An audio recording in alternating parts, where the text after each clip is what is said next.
Hello and welcome. My name is Kenneth. I'm a senior at the University of Massachusetts in the departments of mathematics and the Department of Economics. My presentation is entitled Don't Stand So Close to Me, Preventing Cascading Failures in Social and Economic Networks. So networks are everywhere, be it a business and its network of clients, your social network of friends and family, or the collection of servers that make up the internet.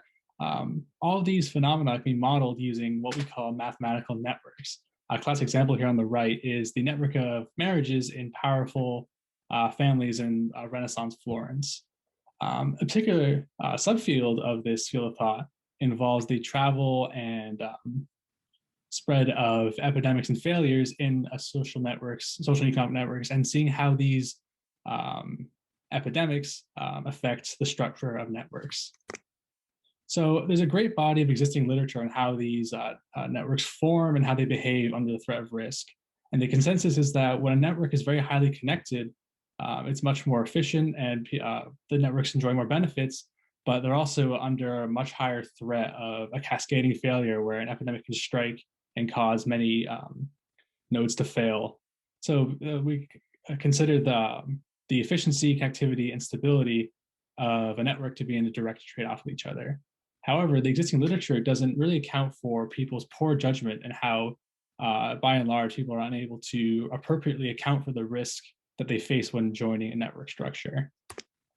So to show this, we're going to use a pretty pertinent example here with people misconstruing the concept of pandemic pods.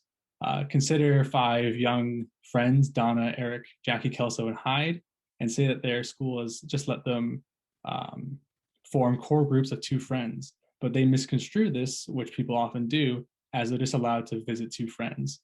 So Donna decides to visit Eric and Jackie and believes that her risk of exposure just comes from visiting those 2 and anything else in her own life. But in reality, Eric goes see Hyde, Jackie goes see Kelso, Hyde and Kelso hang out together. And then now Donna's risk of contracting the virus is now has a non-zero chance of it coming from Hyde or Kelso, and then it's spreading to her. So by joining this network structure, she has incorrectly assessed her risk and ignored an existing threat from beyond her immediate neighborhood. Which leads us to our research question of how does imperfect risk assessment affect the formation and stability of social and economic networks? And also, how can we design policies that improve the stability of networks? And how do these policies affect the utility experienced by network members and the efficiency of the network structure as a whole? So to try and answer this question, I decided to write a simulation in JavaScript to model this network behavior, and then over many trials, try and extract general trends in both groups without policy intervention and groups with policy intervention. So some important parameters to know in this simulation are we define P as the probability of a root failure, or the probability that a given node spontaneously fails regardless of its connections. We define Q to be the probability that given a node's neighbor fails, Q is the probability that that neighbor will pass the failure onto them and cause them to fail as well. And phi is sort of a mathematical encoding of the fallacy we described in the pandemic pod example.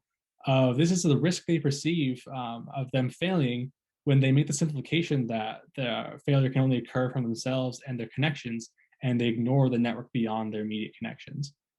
Then using these parameters, we define this expected payoff function, which is essentially the sum of the benefits enjoyed from their neighbors weighted with their perceived chance of survival, and subtracted away from that is the penalty of or disutility experience on failure weighted with what they think is their risk of failure. So then in the control group, the simulation is carried out by just generating the random network, and then from there letting them loose with no intervention, and then recording the results. And then in the treatment group, I decided that the policy I wanted to study was by levying a fine on nodes that form more than 3 connections. So mathematically, the way we define this is it's the same payoff functions before, but with an additional term F, which is the fine that they factor in once they form more than 3 connections. So that would be additional disutility that they have to consider. So then using the fine before the simulation, the way we expected the behavior to change, we expect to see an increase in survival rates but also decrease in the average degree and also the average utility that a node experiences. So in the analysis, the parameters I chose to use were the network has 100 members, the probability of a root failure is 1%, the probability of a neighbor passing on a failure is 25%, and the disutility upon failure is 387. These parameters are mostly chosen because they gave interesting network behavior that were really good for study. So using these parameters, the way the simulation works is we just run it, and a random network is generated, and the summary statistics are generated. So using the parameters we outlined, simulation was run over 10,000 times, and then the average metrics were recorded and used as the data. So in the control group, on average, there were about 60 survivors through the simulations.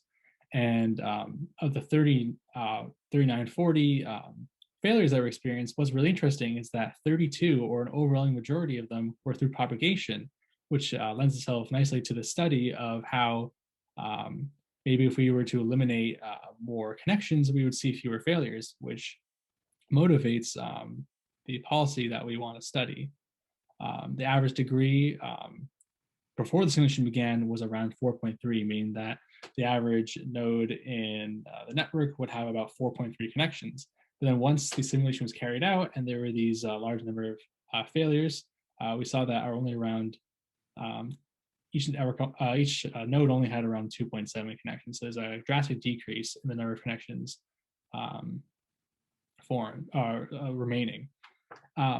The average raw utility you can think of as like a benchmark for the enjoyment that each node experiences from the network. So the benchmark of the control is around 4.5. So each node in the network got approximately 4.5 utility values from their connections.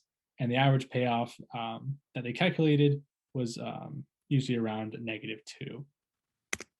And then if we move our focus to the average survival rate given by the degree of the nodes, we can see a clear downward trend in the survival rate as the degree increases. So a node with no connections usually had around a 91% survival rate versus a node with 8 connections only had about a 40% survival rate, which again motivates the policy intervention of if we cap the number of connections that node can form, we might see these higher survival rates that we see in the 0, 1, 2, 3 cases. So if we cap the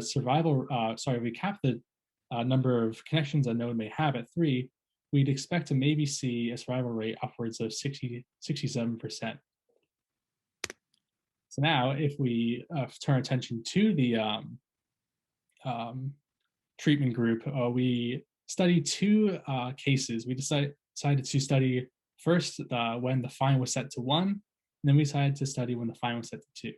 So when the fine was set to 1, the simulation showed an average of a 17% increase in survival rate. The average degree was only 2.9, so it's around a decrease in average degree of around 1.4, meaning that the average node only had around 3 connections. But what's interesting to note is that the raw utility in the fine equals 1 case is only around 4. So that's a 0.5 decrease in utility when we start levying fines on having too many connections. Now, if we turn attention to the fine equals 2 group, we can see there's a 22% increase in the average survival rate, and that the average degree before the simulation is only around 2.3. So an average drop of 2 connections per node. But again, if we look at the raw utility, the average node only had around a utility of 3.4. So that's a huge decrease in utility for the gain in survival. And what's also interesting to note is as we increase the fine, the marginal survival rate we gain is decreasing. So when we set the fine from 0 to 1, we get a 17% increase in survival rate. But when we increase the fine from 1 to 2, we only get a 5% increase. So it shows that at a certain point, there's a trade-off between the amount we gain from the increase in survival rate, but also the drastic decrease in utility. And again, if we turn attention to the survival rate by degree, you can see that in both cases, the survival rate of each degree increases with a higher fine, but the marginal increase of survival rate also, again, decreases once you increase the fine from 1 to 2. What's important to note here is that when the fine was equal to 1, uh, some nodes still elected to violate the policy and for upwards of 8 connections, but still survived on average 20% more. But when the fine was set to 2, it was such a draconian fine that the cost of forming four more connections was just not worth the increase in benefit. So no nodes chose to violate it. So in conclusion, the results of the simulation show a very clear connection or correlation between the average degree of the nodes and survival rate in these simulations. So as we force the average degree of the nodes to be lower, we see an increase in the survival rate. However, the data also clearly shows that there's diminishing returns to these policies, where once we start forcing the degrees to be lower and lower and lower, we see smaller gains in survival rate. And there's no definitive answer as to what level of utility is worth trading away. It's a very normative question this thesis doesn't aim to answer. However, what this does show is that there is a strong correlation between fewer connections and higher stability. And it's up to politics and debate for us to decide what level of utility is worth trading away. Thank you very much for your time. Thank you for watching. Goodbye.